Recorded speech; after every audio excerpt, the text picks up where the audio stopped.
दोस्तों, देश भर में भारत बंद की अलग अलग तस्वीरें सामने आ रही हैं। ये उनमें से कुछ एक तस्वीर थी देश के अलग अलग हिस्सों में, खास तौर पर बिहार, झारखंड और राजस्थान में इसका अच्छा खासा असर देखने को मिला है। हालांकि कई ऐसे राज्य हैं जहां इन भारत बंद का कोई असर नहीं भी देखने को मिल रहा है। लेकिन इस भारत बंद ने क्या बदला, इस भारत बंद से कैसे समाज में अलग तरह की चेतना आएगी, सब कुछ मैं आपको तफसील के साथ यानी विस्तार से बताऊंगा। और ये आने वाली चेतना कैसे मोदी सरकार के लिए, खास तौर पर मोदी जी की पूरी पॉलिटिक्स के लिए मुसीबत बन सकती है, ये भी मैं आगे आपको बताऊंगा। लेकिन सबसे पहले मैं चाहता हूं कि आप वो तस्वीर देखें जो आईटी सेल को अच्छी नहीं लगेगी। दोस्तों, एक वक्त हुआ करता था जब सोशल मीडिया में आईटी सेल की धाक हुआ करती थी। ये धाक इतनी मजबूत और इतनी व्यापक, इतनी बड़ी होती थी कि अमित शाह खुद कहते थे कि वो जब चाहे, उनकी पार्टी जब चाहे, जो खबर चाहे सोशल मीडिया के जरिए देश में फैला सकती है। इतना बड़ा नेटवर्क सोशल मीडिया का भारतीय जनता पार्टी ने पैदा किया था और हर दिन जो मन चाहा वो ट्रेंड करवाया जाता था, उसका हैशटैग बनाया जाता था, एक नैरेटिव पेश किया जाता था, जो कि अब भी किया जाता है। सोशल मीडिया अब भी भारतीय जनता पार्टी की बहुत बड़ी ताकत है, लेकिन भारतीय जनता पार्टी को बेहद सीमित संसाधनों में ज़बरदस्त तरीके से आज अलग अलग दलित संगठनों ने सोशल मीडिया में टक्कर दे दी। दोस्तों, सोशल मीडिया में भारत बंद ज़बरदस्त तरीके से ट्रेंड कर रहा है। सैकड़ों लोग इस मुद्दे पर न केवल पोस्ट कर रहे हैं बल्कि बता रहे हैं कि उनके शहर में भारत बंद का क्या हाल है। और उन्हीं में से कुछ निकाल कर तस्वीरें मैं आपको दिखा रहा हूं, जहां पर पता चल रहा है कि कुछ राज्यों में भारत बंद का अच्छा खासा असर देखने को मिल रहा है। दरअसल सुप्रीम कोर्ट ने क्रीमी लेयर और कोटे में कोटा का जो फैसला दिया था, उस फैसले के खिलाफ अलग अलग दलित संगठनों ने न केवल आज भारत बंद का आह्वान किया था, कई दिनों पहले ही कर दिया था, बल्कि इसमें बहुजन समाज पार्टी की बहुत बड़ी भूमिका थी। मायावती ने इस भारत बंद का समर्थन किया था और कहा था कि बाकायदा जो बहुजन समाज पार्टी के कार्यकर्ता हैं वे झंडा बुलंद करें, झंडा लेकर शांतिपूर्ण तरीके से देश के अलग अलग हिस्सों में प्रदर्शन करें, जो कि दिखाई भी दे रहा है। अब दोस्तों, बड़ा सवाल ये है दोस्तों कि जो लोग ये कह रहे हैं कि भारत बंद का तो कोई असर नहीं है, पर सोशल मीडिया में ट्रेंड कराने वाले ट्रेंड करवा रहे हैं, वो इन तस्वीरों को झूठ बोलेंगे क्या? अब मैं आपको सिलसिलेवार तरीके से उन कुछ तस्वीरें भी दिखाऊंगा, कुछ खबरें भी दिखाऊंगा और ये भी बताऊंगा कि ये भारत बंद कैसे मोदी सरकार के लिए मुश्किल है, जबकि जो सुप्रीम कोर्ट का फैसला आया था उसको सरकार ने पहले ही कह दिया था कि वो लागू नहीं करेगा। हालांकि ये बात सही है दोस्तों कि न केवल बहुजन समाज पार्टी बल्कि सपा, कांग्रेस और झारखंड मुक्ति मोर्चा, यानी कि झारखंड मुक्ति मोर्चा की जो सत्ताधारी दल है झारखंड मुक्ति मोर्चा, उसने इस भारत बंद का समर्थन किया है और बड़े स्तर पर वह कार्यकर्ता सड़कों पर उतरे दिखाई भी दे रहे हैं। दोस्तों, ये तो विरोधी दल थे, इसके अलावा चिराग पासवान ने भी भारत बंद का समर्थन किया है। बड़ा दिलचस्प है समझना, क्योंकि हाल के दिनों में चिराग पासवान ऐसे कई मुद्दों पर सरकार को आंख दिखा रहे हैं जिसमें उनको सरकार के साथ मतलब कम से कम सरकार तो एक्सपेक्ट कर रही थी उनका साथ। अभी कुछ दिन पहले जो लेटर एंट्री को लेकर चिराग पासवान ने जिस तरह से सख्त बयानी की थी, सख्त बयानबाजी की थी, सरकार के फैसले की आलोचना की थी और कहा था कि हम सरकार के साथ नहीं है, फिर सरकार को कल कदम वापस खींचने पड़े, उस पर भी चिराग पासवान ने सरकार को झटका दे दिया और भारत बंद का समर्थन करते हुए भी एक तरह से आप कह सकते हैं दोस्तों कि भारतीय जनता पार्टी के स्टैंड से इस तरह चिराग पासवान दिखाई दिए। हनुमान बेनीवाल ने भी इसका समर्थन किया है। दोस्तों, ये जो भारत बंद है ये 14 घंटे का भारत बंद है, सुबह 6 बजे से लेकर 8 बजे तक। इसमें national contraction of Dalit and Adivasi organisation की नाम की एक संगठन ने इस भारत बंद का आह्वान किया है। असल में आपको बता देता हूं दोस्तों, असर ये हुआ है कि राजस्थान के जयपुर समेत 16 जिले ऐसे हैं जहां स्कूल और जो कॉलेजेस हैं, खासतौर पर कोचिंग इंस्टीट्यूट जो हैं वो बंद किए गए हैं, ताकि एहतियात के तौर पर यह फैसला लिया गया है। लेकिन राजस्थान के 16 जिलों में इसका असर आप कह सकते हैं दिखाई दे रहा है। इसके अलावा दोस्तों, दैनिक भास्कर की बिल्कुल प्रेस खबर है ये, जहां पर लिखा है ये सीसी आरक्षण को लेकर राजस्थान बंद, 4 जिलों में नेटबंदी।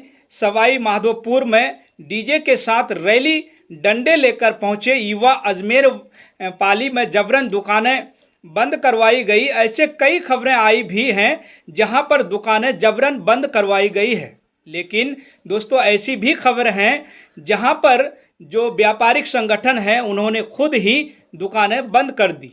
इसके अलावा दोस्तों, भारत बंद की कुछ और तस्वीरें भी मैं आपको दिखाता हूं। मैं चाहता हूं कि बिहार की आप ये तस्वीर देखें। बिहार में सबसे ज़्यादा असर भारत बंद का दिखाई दे रहा है, चक्का जाम का, क्योंकि बिहार में लगभग हर पार्टी ने इसका समर्थन किया है। कांग्रेस ने समर्थन किया है, आरजेडी ने समर्थन किया है। बिहार में चक्का जाम हो गया है। सहरसा से लेकर जहानाबाद तक सब कुछ बंद है। पटना डीएम ने बाकायदा इसको लेकर कड़ी चेतावनी दी है कि किसी भी हाल में कोई कानून अपने हाथ में ना लें। हालांकि यह बात सही है दोस्तों कि इस तरह के भारत बंद की मजबूती तभी होगी जब किसी भी हाल में कानून अपने हाथ में कोई नहीं लेगा, क्योंकि दोस्तों ये भारत बंद शांतिपूर्ण तरीके से ही बुलाया गया है। हालांकि आपको दोस्तों, अगर डॉक्टर से कोई काम है, मेडिकल का कोई काम है, तो यह प्रभावित नहीं होंगी। वैसे भी इसका असर 3-4 राज्यों में ज़्यादा देखने को मिल रहा है। ना तो मेडिकल सेवाएं प्रभावित है, ना रेलवे प्रभावित है, ना बसें प्रभावित है। रोडवेज की पेट्रोल पंप खुले हुए हैं और देश के बाकी राज्यों में तो स्कूल कॉलेजेस भी खुले हुए हैं। लेकिन बिहार में कई जगह ऐसे हैं जहां ट्रेनें प्रभावित हुई हैं। बिहार में कई जगह ऐसे भी हैं जहां ट्रैक्स पर आंदोलनकारी बैठ गए हैं और उन्होंने ट्रेन को प्रभावित किया है। तो बिहार में इस तरह की खबरें दोस्तों आ रही हैं। तो सवाल दोस्तों ये है कि जब दलित संगठनों ने इस बंद का ऐलान किया, और इस तरह के बंद अमूमन होते रहते हैं, तो फिर इससे भारतीय जनता पार्टी को क्या नुकसान है। दोस्तों, पहला नुकसान तो मैंने आपको बता दिया दोस्तों कि आईटी सेल बड़े स्तर पर इस तरह की खबरें या इस तरह की वीडियोस रोक पाने में नाकामयाब रहा है। सोशल मीडिया में इस वक्त भारत बंद छाया हुआ है और सोशल मीडिया एक बहुत बड़ा एक हथियार है नैरेटिव सेट करने का। दूसरा और सबसे महत्वपूर्ण दोस्तों, जब भी जय भीम के नारे लगते हैं, जब भी समता के आंदोलन की बात होती है, जब भी सामाजिक न्याय की बात होती है, जब भी पिछड़ों और दलितों की बात होती है, तो एक चीज़ कमज़ोर होती है और वो है हिंदुत्व की राजनीति। दोस्तों, देश के कई हिस्सों से जब इस तरह की खबरें आ रही हैं कि भीड़ इकट्ठा होकर जय भीम के नारे लगा रही है, बाबा साहेब की फ़ोटो लेकर संविधान को बचाने की बात कर रहे हैं, आरक्षण को बचाने की बात कर रहे हैं, तो सरकार के लिए वैसे भी अच्छा नहीं है। क्योंकि दोस्तों, पूरे चुनाव में विपक्ष ने मोदी जी पर आरक्षण के खिलाफ जाने की बात की। राहुल गांधी ने, अखिलेश यादव ने, तेजस्वी यादव ने हाथ में संविधान की किताब ली। चुनाव के बाद कई ऐसे मुद्दे हुए जिस पर इस सरकार पर आरक्षण विरोधी होने के आरोप और प्रोमिनेंट हो गए और मजबूत हो गए। अनुप्रिया पटेल ने तो यहाँ तक उत्तर प्रदेश की अपनी योगी सरकार के लिए बाकायदा चिट्ठी लिख दी कि आप जो नौकरियां दे रहे हैं वो उसमें आरक्षण का ख्याल नहीं रखा जा रहा है। इसके अलावा दोस्तों, लेटर भर्ती को लेकर जिस तरह से सरकार को पैर खींचने पड़े विपक्ष के दबाव के बाद, अपनों के दबाव के बाद, ये एक और उदाहरण है कि जो नैरेटिव सेट किया जा रहा है विपक्ष द्वारा कि यह सरकार जो है ये आरक्षण विरोधी है, सरकार उसके न केवल ट्रैप में फंस रही है बल्कि लगातार ऐसी गलतियां कर रही है, जिसके बाद ये नैरेटिव और मजबूत होता जा रहा है पक्ष का। और इस सारे के सारे माहौल में जब भी दलित संगठन सड़कों पर आते हैं, आरक्षण के हिमायती होने की बात करते हैं और जाति का जनगणना की मांग करते हैं। आज जो भारत बंद का ऐलान किया गया उसमें वैसे तो कई मांगें रखी गई हैं, लेकिन जितना जाति का जनगणना कराई जाने की मांग भी रखी गई है, जो कि अपने आप में दोस्तों एक ऐसी मांग बनती जा रही है जो शुरुआत में एक सी गोफे के तौर पर लग रही थी, लेकिन अब न केवल विपक्षी दल बल्कि अलग अलग संगठन भी अब जाति का जनगणना की मांग कर रहे हैं। तो दोस्तों ये जो आवाज़ें हैं जो सुनने में भारतीय जनता पार्टी को अच्छी नहीं लगेगी, क्योंकि जैसे जैसे जाति का मुद्दा हावी होगा, हिंदुत्व का मुद्दा नरम पड़ता जाएगा, ख़त्म होता जाएगा, गायब होता जाएगा। और अगर हिंदुत्व का मुद्दा ही गायब हो गया तो भारतीय जनता पार्टी के पास अब कुछ नहीं बचेगा, नहीं दिखेगा। भारतीय जनता पार्टी भले ही ये कह दे कि उन्होंने ओबीसी को प्रधानमंत्री बना दिया, मोदी जी अपने आप खुद की जाति बताएं कि मैं पिछड़ा जाति से आता हूं, ये बताया जाए कि भारतीय जनता पार्टी ने कितनी समावेशी राजनीति की है और कितने ओबीसी लोगों को, ओबीसी सांसदों को मंत्री बनाया है।